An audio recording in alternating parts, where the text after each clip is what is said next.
classes, we competed in, it's not really a competition, it's the President's Physical Fitness Awards. And they all did fitness testing for the last week or so. And they are compared to all the other students who do the same test in our entire country. There are 2 award levels. One is the national level, which means they are better than 50% of all the students who do it. And then there's the presidential award, which means they're better than 85% of all the students who do it. We have quite a few students that actually made 100% in several different categories.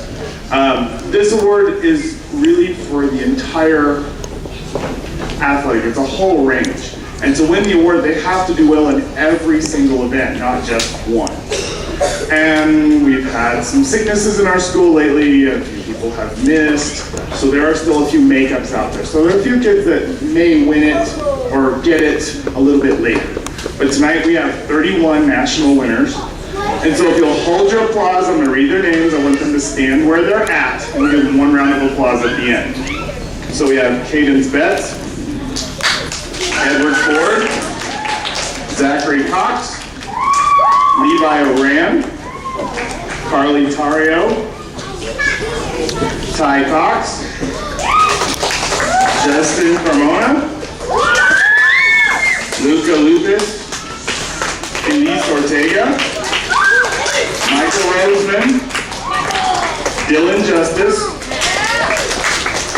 Angelica Gibson, Marissa Thompson, Emily Wood, Brandon McGowan, Alexis Howard, Jerem Moran, Sierra Ortega, we're almost done, Victor Palmer, Isaac Sanchez, Aaron Adams, Ian Katnack, Seth Beard, Jacob Hupperts, Anna Oran, Mary Roseman, Irving Garcia, Matt Gormley, Liz Robinson, Corbin Pierce, by the way, is a kindergartner, Annalisa Spence, who's also a kindergartner. Give them all a round of applause.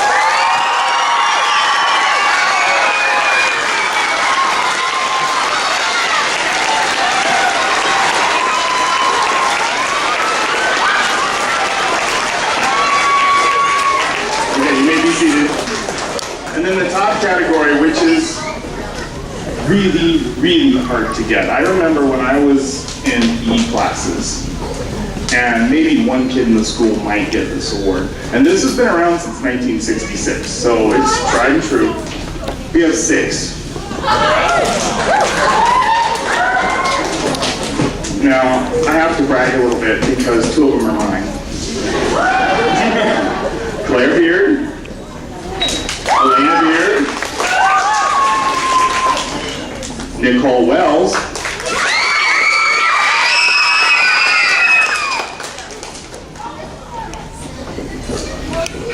Josh Dominguez, Grayson Cole, and Mike Davis.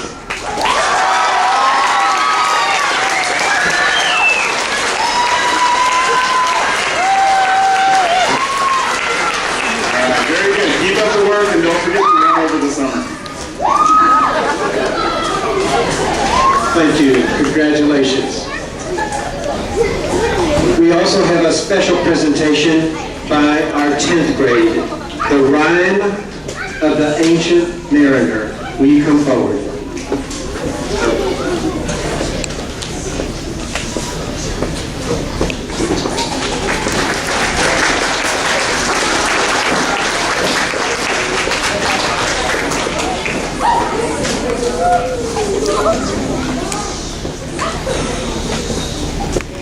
Greetings, friends and family. We are the sophomore class of UVCA, and we have something special in store for you tonight. Towards the end of the 18th century, writer Samuel Taylor Coleridge wrote his work, The Rhyme of the Ancient Mariner. It is a dark and tragic tale of a mistake that the mariner made. the dark and eerie consequences that followed, and then a moment of hope and redemption.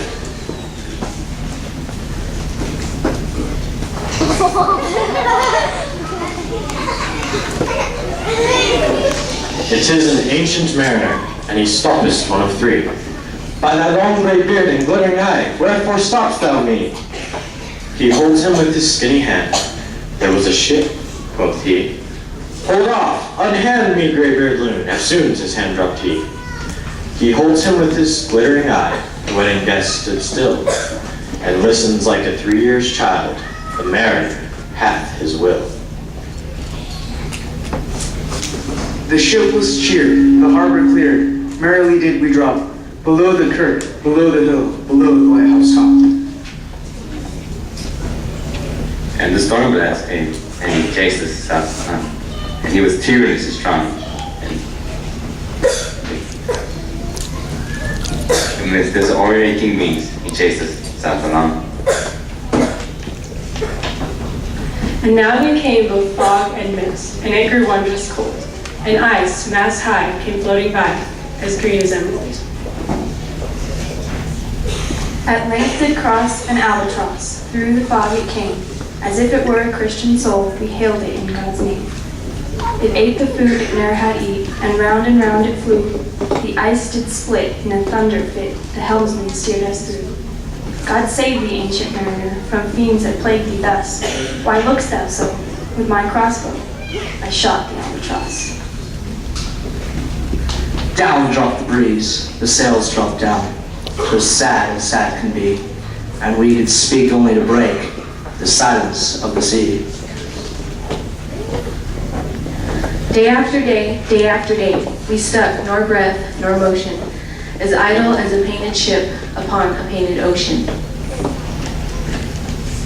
Water, water everywhere, and all the boards did shrink. Water, water everywhere, nor any drop to drink. Ah, well a day, what evil looks had I from old and young. Instead of the cross, the albatross, about my neck was hung. One after one, by the star-dogged moon, too quick for a groan or sigh, each turned his face with a ghastly pain, and cursed me with his eye. The souls did from their bodies fly, they fled to bliss or woe, and every soul that passed me by, like the whiz of my crossbow. Alone, alone, all alone, alone in a wide, wide sea, and never a saint took pity on my soul in agony. The many men so beautiful, and they all dead did lie, and 1,000,000 slimy things lived on, and so did I. I looked to heaven, and I tried to pray, or ever a prayer had gushed. A wicked whisper came and made my heart as dry as dust. Beyond the shadows of the ship, I watched the water snakes. They moved in tracks of shining white, and when they reared, the ugly sight fell off in holy flakes. Within the shadow of the ship, I watched their rich attire, blue, glossy green, and velvet black. They coiled and swam, and every track was a flash of golden fire. Oh, happy living things, no tongue, no beauty can declare. A spring of love gushed from my heart, and I blessed them unaware. Sure, my kind saint took pity on me, and I blessed them unaware. The self-same moment I could pray, and from my neck so free, the albatross fell off and sank like lead into the sea. For when it dawned, they dropped their arms and clustered round the mast. Sweet sounds rose slowly through their mouths and from their bodies passed. Till noon we quietly sailed on, yet never a breeze did breathe. Slowly and smoothly went the ship, moved onward from beneath.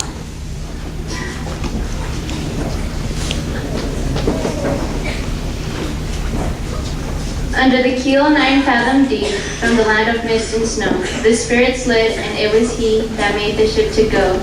The sails at noon left off their tune, and the ship stood still also. How long in that same fit I lay, I have not to declare.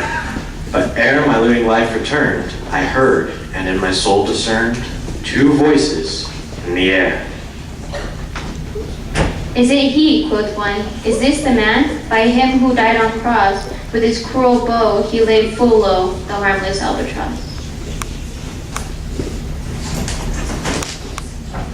The spirit abideth by himself in a land of mist and snow.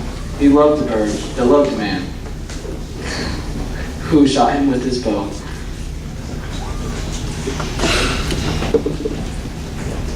Like one that on the lonesome road doth walk in fear and dread, and having once turned round, rocks on, and turns no more his head, because he knows a frightful fiend doth close behind him tread. Every corpse lay flat, lifeless and flat, and by the holy rood, a man all light, a seraph man, on every corpse there stood. The seraph band each raised his hand. No voice did they impart, no voice but oh, the silence sank like music on my heart. I pass like night from land to land. I have strange power of speech. The moment that his face I see, I know that the man will hear me, and to him my tale I'll teach. Farewell, farewell, but this we tell to thee our evening guest. He prayeth well, who loveth well, both man and bird and beast. He prayeth best, who loveth best, all things both great and small. For the dear God who loveth us, he made and loveth all.